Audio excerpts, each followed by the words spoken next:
Hello YouTube! So this is an update guide of explaining all the cast members of Home Sweet Home Survive. We are going to be discussing what each of the stats do and what characters is what and what would be considered the best character overall for your playstyle. So without further ado, let's start with Survivors. So Survivors, there's 8 of them altogether. So 2 new characters were added since the release of this game. And every survivor has 3 stats altogether.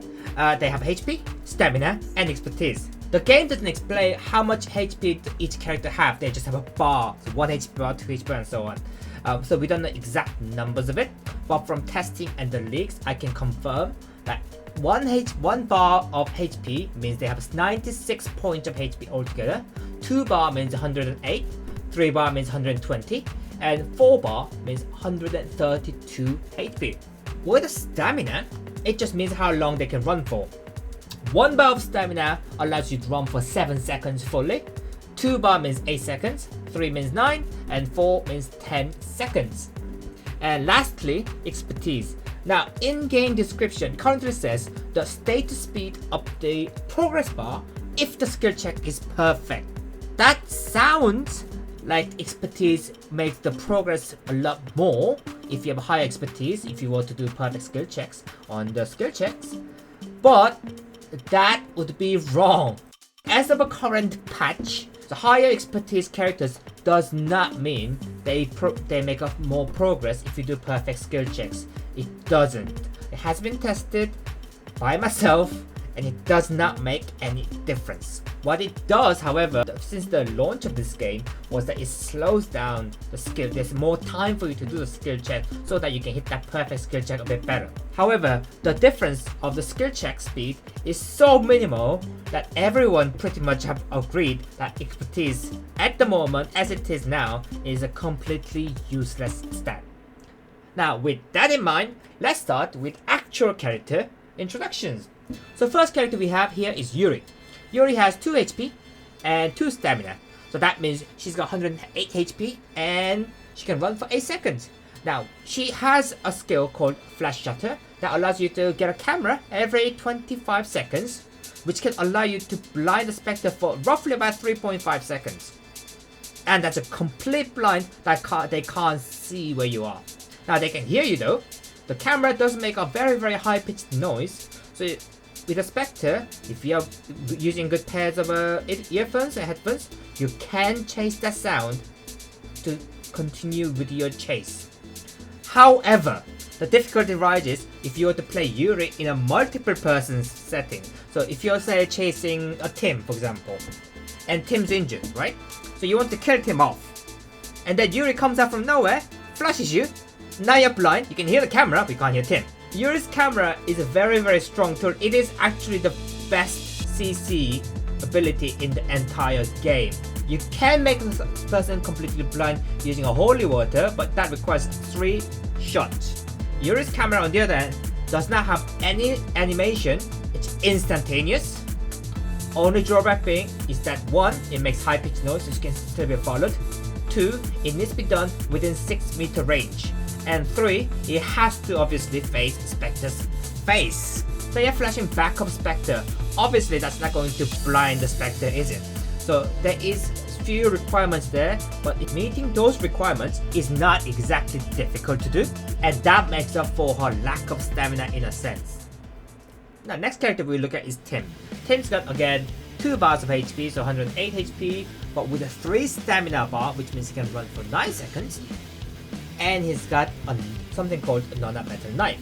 Non-metal knife is throwable knife that you can aim at the Spectre and throw to stun them briefly. And he can get this knife every 25 seconds, and even though the game description doesn't actually say it, the knife does deal 10 damage as well. This ability used to be better than Yuri's ability. The fact that it can be used in range a lot further than Yuri's, it can be used in any direction, and it has same cooldown. Now, what has happened now is Yuri's camera, even though despite all its drawback, is a stronger CC, and it can't be cleansed by Spectre using immunity shield. Tim's stun, however, can now be cleansed by Spectre's immunity shield. Tim's knife can actually deal damage unlike Yuri's camera. So Tim's knife can actually be used to disrupt a Spectre action. So for example, if a prisoner wants to hook a survivor, Tim can knife that Spectre to cancel the hook animation altogether. Also, if the Spectre was to try to attack, and whereas camera can just blind and attack still goes, Tim's knife deals damage, so it can actually disrupt the attacks as well. So there is pros and cons on both sides. If you're looking at purely on a CC point of view, Yuri is better. If you're looking at a lot of other abilities and plus the fact that he's got better range, Tim is better. Choose your own poison in this case. Now, next we have Ping. Ping's a new character. She's just been launched not too long ago, and she has a very interesting ability as well. Now, she's got 2 stamina bar, 108 HP, 1 stamina running for 7 seconds, and she's got a perk called Cat Lover. What Cat Lover does is she has a floating cat that's following her around all the time and is able to pick up 2 items. So essentially, despite her having a very low amount of stamina, she's the only character in the game that is able to hold 2 stamina drinks at the same time, or have a stamina drink and a sigil at the same time, or hold rattans and chaplet at the same time. So she is a very versatile because of that. However, the weakness is if she doesn't have any item, she's got no stamina.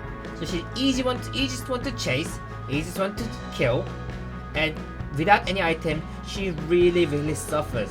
But if you do have item, she becomes very strong. That is to say something about the item in the game, not the characters itself, however. Now, having 2 items can be also blessing and a curse. If you were to hold 2 good items on yourself, that's great for you. So if you have multiple numbers of pings holding onto their items, you may not have a good item that you can actually use to escape chase or do anything. So it is a very situational character. Next character we have is Jane. Jane has 1 HP and 4 stamina. Now this is highest stamina character you have in the game at the moment, along with Uncle Pei. And technically speaking, she actually has one of the most HP in the game as well. Now, let me just explain why this is the case. It's because of her perk, Second Chance. What Second Chance does is, you can automatically resurrect yourself after 90 seconds without anybody else's help, or you can be resurrected with a full HP if somebody were to resurrect you. Doesn't seem like that good of a perk, but in a solo queue environment it is quite useful because you don't know what kind of teammates you will get. And even in team, it is a very good perk because a Spectre can't do anything about Jane being resurrected. Either team can resurrect Jane, so she comes back with a full HP, or Jane can resurrect herself, so you can't even camp Soul to put pressure that way. Now, as for the effective HP, the reason I said that she's got highest amount of HP, despite having only 1 bar of HP, which is 96 HP, if she comes back with a full HP, that's 96 HP times 2, which is 192. Whereas every other character in the game comes back with only half their HP. And let's look at Onon, 132 HP divided by 2, which is 66, add 132 on top, 198. And that is essentially the same amount of hit point. When it comes to actual damage, there's only 6 HP difference between Onon and Jane after resurrection. She's kind of broken. Again, if you're new to this game, if you're really new to this game, you have no idea what you're doing, Jane is a very good way to start the game, simply because she can run for longer, has extra HP, ability to self-resurrect as well. And in terms of a gameplay point of view, she really needs to get nerfed. I've been saying this since the beginning of the game, but hey ho, let's move on. Now Uncle Pei. Uncle Pei is an interesting one. So he's got 2 HP and 4 stamina, so he's able to take a bit more damage. He's got a perk called Not Alone. This Not Alone is a passive perk that allows you to see the aura of all survivors in the game. Now this is one of the best perks you will get in a solo queue environment. In a team, it doesn't make much of a difference because you can communicate with each other anyway. But in a solo queue, you don't need other people to tell you what they're doing because you know what they're doing already. Which means you can actually make a plan for the game itself. Do you see 2 people doing a ritual? Well, that means one person is being chased and you got choice. You can either go and help that one person being chased, putting items down in strategic places so that person can last longer on the chases, or you can go and help the rituals as well. It doesn't matter if the team is communicating or not, because Pei has an ability to see that for yourself. So in a solo queue environment, especially with the lower skill levels, Pei is very good, because 1, he's got loads of stamina, 2, he's got decent amount of HP, and 3, you can make a play yourself. You don't need information. One of the bad things about solo queue is that people don't share the information. They don't ping people, they don't ping specters, they don't do any objectives. Well, Uncle Pei has all that covered for you. Next we have Alf. Oh, Alf is an interesting one. He used to have 2 HP and 2 stamina, but he's been buffed recently to have 3 HP. So he's the only character with 3 HP in the game. That means he's got 120 HP. With 2 stamina, so that's 8 seconds of running.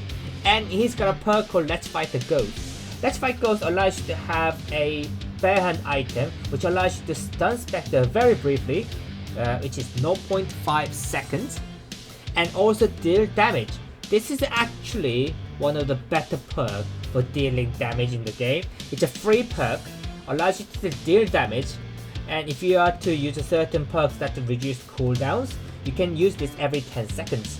Not only that, if you're holding a chaplet, you don't need a rattan to stun a Spectre. You can stun Spectre simply by using chaplet. And this character has everything covered. Has good HP, decent amount of stamina, and also able to deal damage and stun. On the other hand, he doesn't have all of them to a good level. So his HP is good, but not as good as On. His stamina is good, but not as good as Tim or Jane or Pei. His stun is very good, but just close range. So his CC is nowhere near as good as Yuri or Tim. But he is sort of jack of all trades, and depending on how you use him, he can be a really good character or really bad character. Now Nipah. Oh, Nipah, where do we even begin? Now Nipah's got 1 HP and 2 stamina, so lowest amount of HP in the game at 96, second lowest amount of stamina, besides Ping of course. But realistically speaking, she doesn't have enough HP to last a long chase. She doesn't have enough stamina to last a long chase. She's very item heavy, item reliant, much like Ping, but she can't hold 2 items like Ping does. She can only hold 1 item. And she's got a perk called Sixth Sense, which is absolutely garbage. What it's supposed to do is show you Spectres, even though when they're invisible, you can have this glimmer around the Spectre to see where they are. And also allow you to ping Spectre's location every time they go invisible every 5 seconds. However, it doesn't work for 100% of the time. On top of that, there are going to be very limited time where you actually find Nipah's ability to be very useful at all. Not only that, even if the Spectre was to use invisible form and hide around, say at the end of the game around, you can see where Spectre is through the smoke above their head. And Spectre will not be hiding around in the middle of the game while the rituals are still being set up. So that really makes you question, what is Nipah useful for? Nipah is officially the worst character in the game currently. If you want a bit of a challenge, if you're bored about playing just any survivors and want to have a bit of a challenge, Nipah is the one to go. Otherwise, please don't choose Nipah if you are not confident with the game. You're much better off going with either Pei or Jane as a beginner. That leaves us with Ong. Ong is a very interesting one. So he's got 4 HP. So that means he's got 132 HP, which is the largest amount of HP you'll get in the entire game.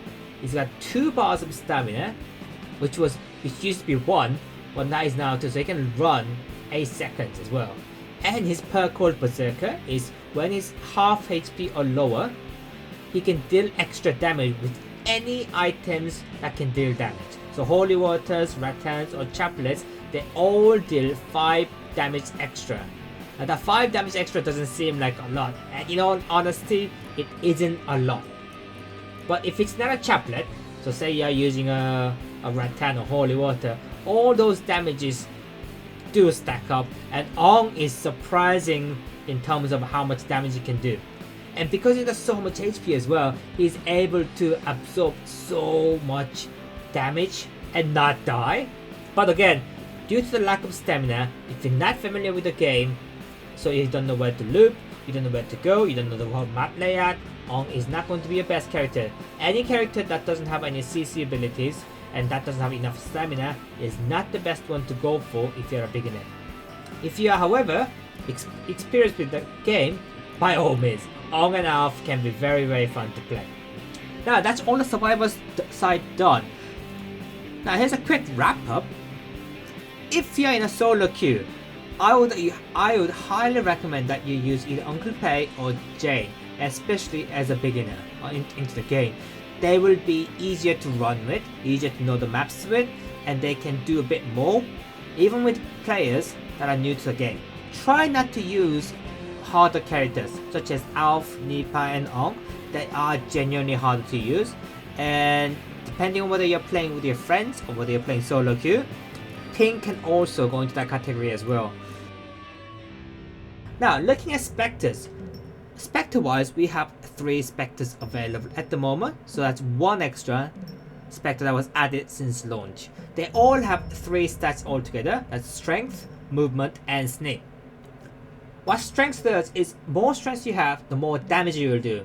So if you have 1 strength, you can deal 24 damage with your basic attack. If you have 2 strength, that's 28 damage. If you have 3 strength, 32. 4 strength means 36 damage per attack. So for example, if you have 1 strength, so you do 24 damage, and you're attacking character with 1 HP, so that's 96 HP. So if you do 4 attacks of basic attacks, then you can kill a person off with 1 HP in 4 attacks. Movement speed is what it says on the movements. It is literally how fast you can move. Currently, this is all shown without any blood seek, so you can, when you're chasing a survivor, your speed goes up as a Spectre gradually over time. The base movement speed starts at 4 meters per second, then 4.25, 4.5, then lastly 4.75 seconds. And as for the sneak, and sneak means how close you can be to a survivor when getting out of invisible form when you attack. So when you go in invisible form, you have this ring around you, and the higher amount of sneak means close you can be to survivor. So 1 sneak means you can be close to 4.5 meters, 2 sneak means 4 meters, 3 sneak means 3.5 meters, and full 4 sneak means 3 meters. Now unfortunately, much like expertise, sneak doesn't really mean anything to survivors, because they can hear the music changing, they can hear the footstep of Spectres approaching. So sneak doesn't really actually mean anything at this current point, and besides, if you're too close, Spectres can't move or attack for a brief duration if they're within this sneak radius, so it makes no difference essentially. Only thing that really makes a difference is going to be strength, and movement speed somewhat makes a difference, but it's not a huge difference at current moment. So let's look at how Spectres work. So first Spectre we're going to go for is Prisoner. Prisoner has a 4 strength, so that means he can deal 36 damage, and with movement of 1, so he's got speed of 4 meters per second. He's very slow, but he has an ability called Prisoner Chain. That Prisoner Chain has a limited range, but is able to hook a survivor and bring them right next to the prisoner where he will attack. Not only that, he has a passive ability that allows you to stun a survivor within the stun attack radius. The stun is very brief and it's not that good, but if you have to stun somebody, you might be able to hook them straight away if you have your hook available. However, overall, it is not the best Spectre to play at the moment. His attack is just too slow, and his hook is the only thing that he can use to deal damage efficiently. The hook has 25-second cooldown by default, and 70 seconds with the help of a perk that reduces cooldown. But considering that it deals 36 damage, it means even the lowest amount of HP characters, he needs to attack them 3 times minimum. That's almost a full minute. And longer if they have a perk called Sturdy to keep themselves at 1 HP essentially. And all this is calculated with if they don't have any health potion to get their HP back to full, and if prisoner is not missing a single hook entire game. In reality, it will take a lot longer to chase the survivor down. And once you have spent more than 3 to 4 minutes chasing people down, 3 rituals pop. Next one we have is Nymph. Nymph's got only 1 strength, so at each attack she does only deals 24 damage. And also low movement speed of 2 and very low sneak. But she is the only Spectre in the game with ranged attack. So unlike Prisoner, who is able to use ranged attack on a cooldown, Nymph doesn't have that. She can just attack ranged anytime she wants. Now Nymph attack has 3-second delay between each attack, and it's a projectile, so it is possible to miss with it even if you have a really good aim. However, it's ranged attack, so Nymph is the best Spectre out of all 3 Spectres in the game right now. It doesn't mean that she is without any counters or she's OP. Actually, it's very far from that. She's anything but OP. She's probably one of the more balanced Spectre there is. It's just that other 2 Spectres are not as good. Her passive, which allows you to slow down survivors by 10% per attack, is really good if you can hit. But good survivors, again, it will be very hard to hit, and there are several obstacles in the game right now that is impossible for Nymph to hit against. That is impossible for Nymph to hit survivor with if they are hugging these obstacles. Part of the problem is that these hitboxes are very small on a Nymph's attack. And second problem is that everything is done in third person. The third person view means that attacks are sometimes just not happening properly. But she is, if you got the aims down, is one of the better characters to use. Try not to use her active perk, which is called phase shift, and basically that means when you use it, she can deal a bit more damage, and she can move a bit faster, and also slows down every survivor within each range for 10 seconds, but she loses her ranged attack. And that losing that ranged attack is massive, and there's no way for you to cancel this phase shift either. So bear that in mind when you're playing Nymph. Last of all, we have Belle. Belle is going to be the Spectre that you get when you buy the game. She comes with a 2 strength, so she deals 28 damage per attack. She's got movement of 3, so she can move at 4.5 meters per second. And she got sneak of 3, so she can appear at 3.5 meters away from a survivor and be able to attack straight away that way. But here's the thing.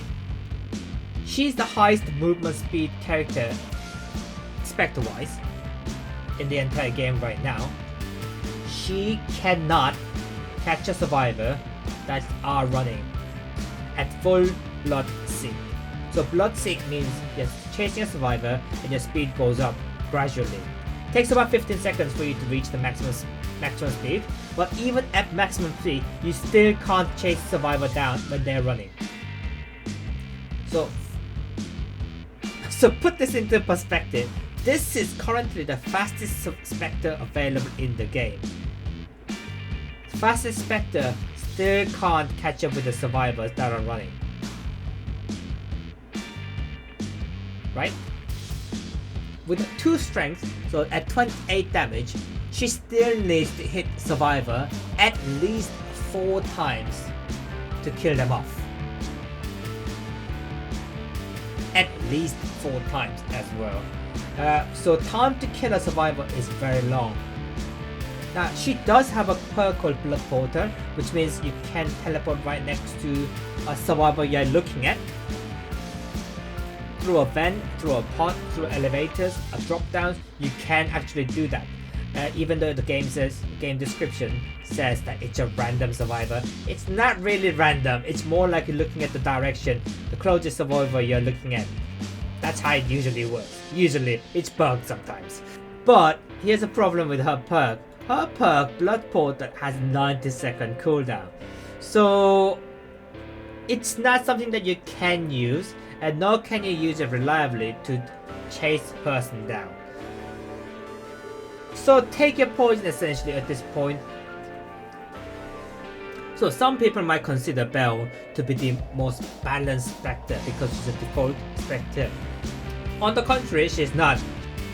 And Nymph is strongest by default because the other two Spectres are really, really bad.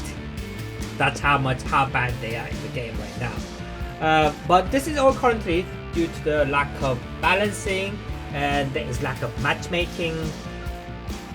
If you're playing this game in an Asia server, you probably won't notice any difference between the Spectres. To be fair, they all seem very OP to a degree, and that's mainly because the matchmaking isn't working at all. They have not turned on the matchmaking simply because that makes the queue time longer, and there's probably not enough player base as well.